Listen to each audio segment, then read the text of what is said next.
purpose of this video is to demonstrate the propagation of the evergreen ground cover Pachysandra by the cuttings method and the division of mature plants method. Here are some pictures of Pachysandra and the many places in which they are used.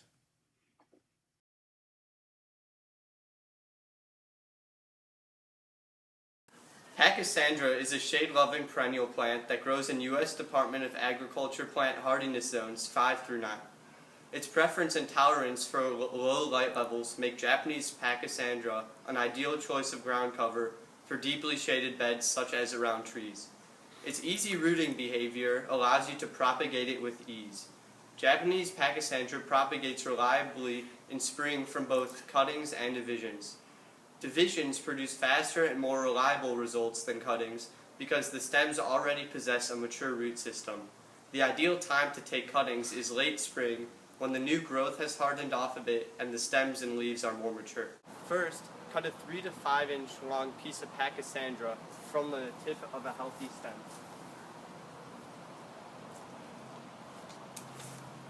The ideal Pachysandra that you're propagating should have soft, leafy growth at the top.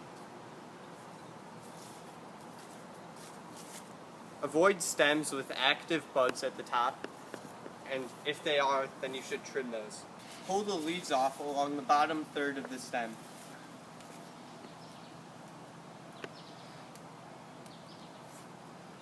In this segment of the video, we are going to be using hormone powder.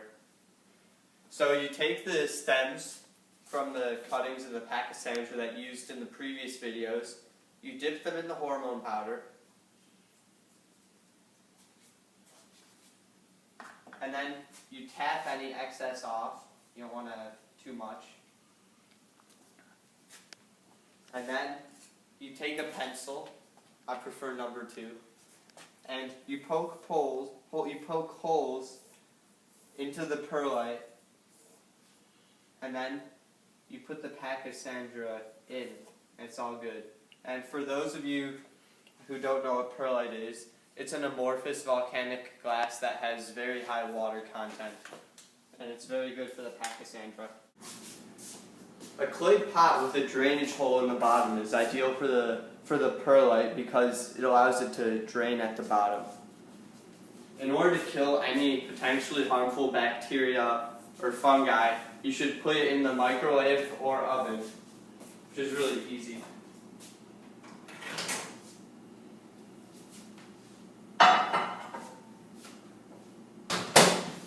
Just pop it in for 4 or 5 minutes and then it'll be good.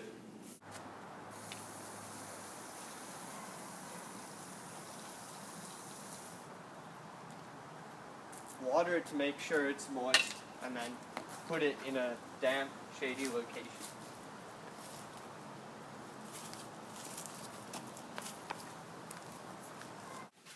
The other option is to place the cut Pachysandra in a bright, sheltered location. This will prevent it from drying out from winds and the afternoon sun. Between waterings, make sure that you wait long enough so that the top ½ inch of the perlite and Pachysandra is dried out. This will prevent any rotting from occurring. After 2 months, pull the Pachysandra up, and if you feel movement, then they haven't been rooted. But look at all these roots now.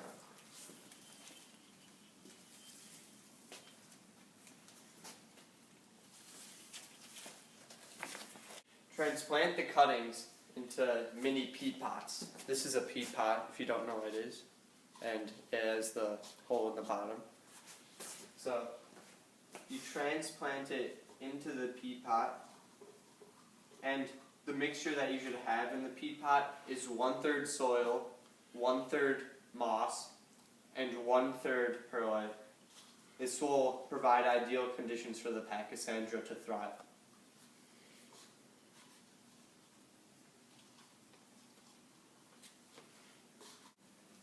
Put the peat pots into a tray, and you want to put them outside in the shade.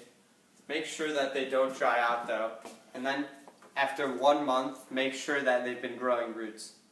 This is a drill with an auger attachment, which you can get at Home Depot, I'm pretty sure.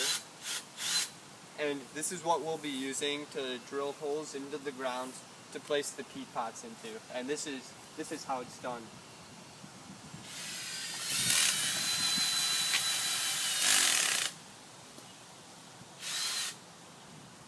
As you can see, I just created a nicely sized hole to place the peat pots in.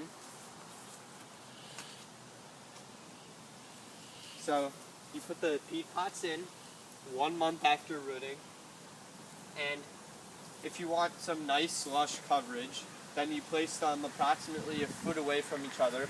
But if you want to cover the ground much faster, then you should space them really dense to each other like this.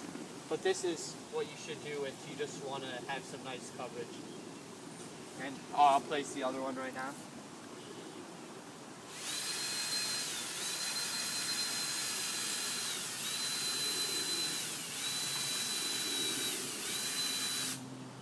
Okay, I made a nice sized hole, and I'm going to put the peat pots in. Then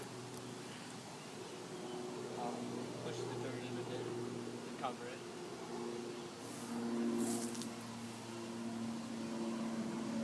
There you have it. It should be noted that you can also do it without the peat pots, but for this demonstration we did.